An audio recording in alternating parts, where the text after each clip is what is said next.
Weep, grana, weep, bong, and welcome back to my channel where we talk about all things Transformers and Transformers action figure related. And today we're dipping back into the world of IDW Comics with part 5 of Transformers Escape. So this is the last part in the kind of side quest, I guess, from the mainline Transformers comics that are running at the moment. This one is covering the flesh creatures trying to leave Transformers land of Cybertron because of the war that's going on, and this is the kind of struggles that they're having regarding the Insecticons and regarding Lord Straxus, who is also kind of standing in the way, but not that much. But this is the Autobots desperately trying to do right by the flesh creatures that have lived on Cybertron, some of them all their lives, but now need to leave because of the war.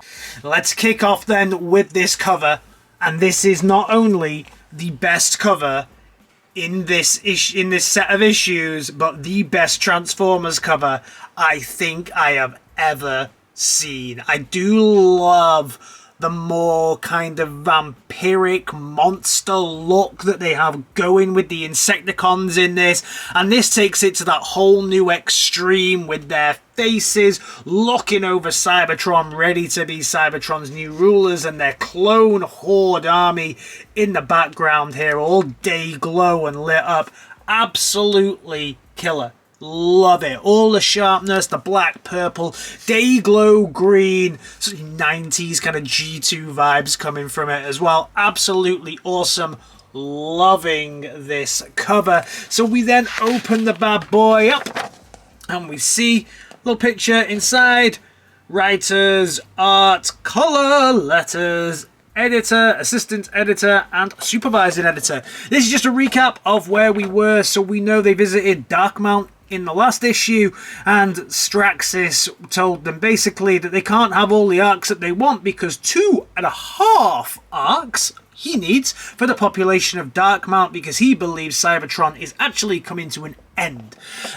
But the main thing that we need to see, Emissary crashed. Part of the problem in this is that the Titans are all crashing into Cybertron, but more major problem right now is that the Swarm has been unleashed. So the Insecticons cloned themselves, and now the Swarm has been unleashed. Atlas, who said he would never fight again, has now taken up arms with his sword to attack the Horde. So the main characters in this, Wheeljack, he's been probably one of the most prominent figures all the way through this. Really nice to see him kind of taking a lead over an Optimus Prime or a bloody Bumblebee. But it's good to see him doing that. The Insecticons, obviously, the main bad guys within this whole arena. Nautica, Lord Straxus, the worst Straxus ever. Where's your face cover, mate?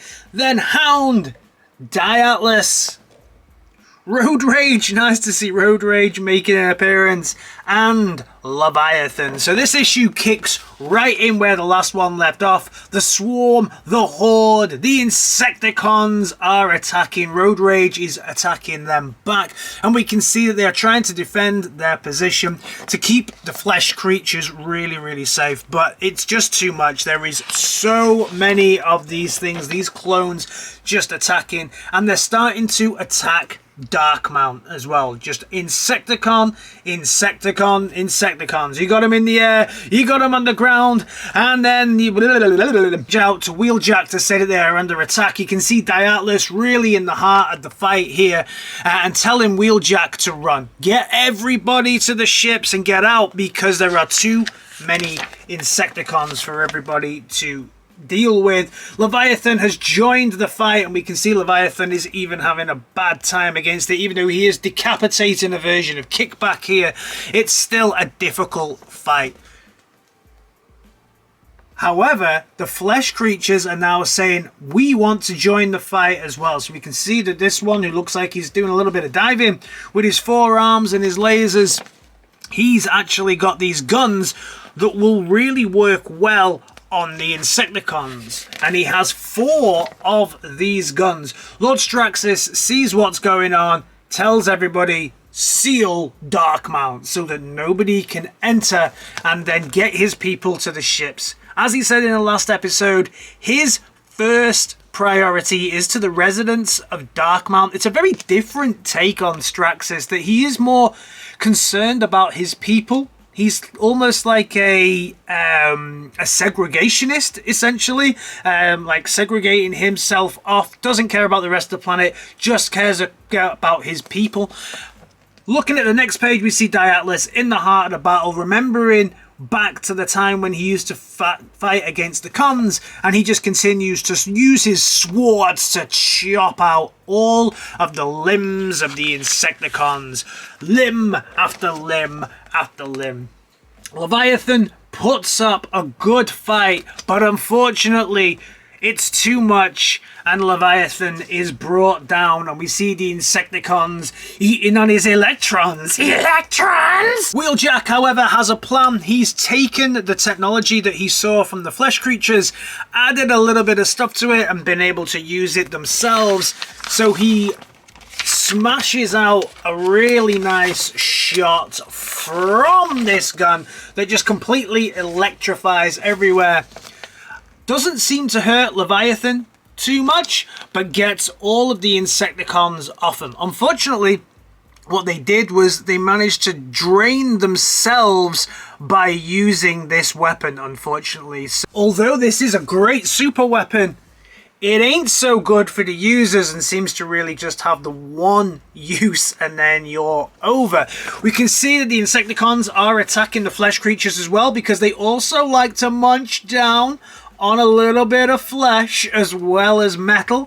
So you can see that nobody is actually safe. All of the residents all the people trying to get into Darkmount to escape on the Ark, but it's all sealed off. Outside, they know Straxus is just preparing to leave. He is not going to support anybody. Bots are falling from the sky, and we see Hound fully weaponized here, looking absolutely awesome. Love that. Ready to just go zlat and attack all of the cons here. But it's too late. Straxus has gone. So Straxus has left. Also, the other Ark, remember he needed 2.5 arcs, but he only seems to have taken 2 arcs.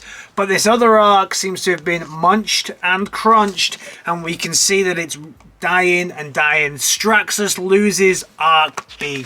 So this is not a good day for Straxus, as we know the biggest thing he wanted to do was protect his people. He got out, but his people didn't in Ark B. On the floor, the rest of the bots and the flesh creatures can see the sky now raining down of Ark and bot. The Insecticon clones return back to base, but the Insecticons are pretty miffed that only a few return, and these ones look really battered. So what do? Of course, they cannibalize them, munch and crunch on their own to create Super Energon, because this is a victorious cycle. With the clones gone and Straxus gone, they do what they can to get the flesh creatures on to the final arcs, and then the arcs leave, leaving the bots behind. And this brings everything to a close, and as we can see, the story continues in Transformers issue 31 that we will be picking up from here on in. This was the awesome cover that I got. We also got another awesome looking cover. They definitely saved the best covers for last, and I especially love this one that's very, very G1 comic book inspired. Love it, especially Wheeljack looking fantastic, and Hound there. This art style is a thing of beauty. Also, Transformers Back to the Future, one of the best storylines they've done in a while as well from a crossover point of view, is advertised in this. More plushies if you want them. Lock and key.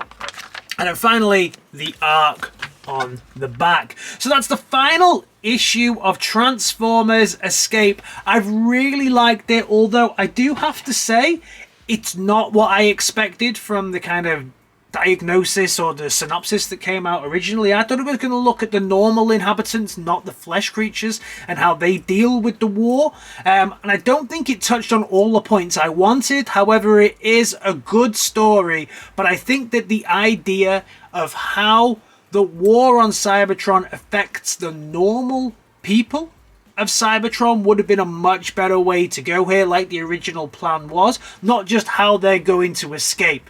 Because not everybody is a soldier. And I think that would have been a really nice idea. And that's something that I hope that IDW do pick up, but from a bot point of view, not a flesh creature point of view. Let me know your thoughts down in the comments. Should you pick this up? Hell yeah, pick these up and the rest of the Transformers comics. And I'll see you down in my next video. Alright guys, in a bit. Peace!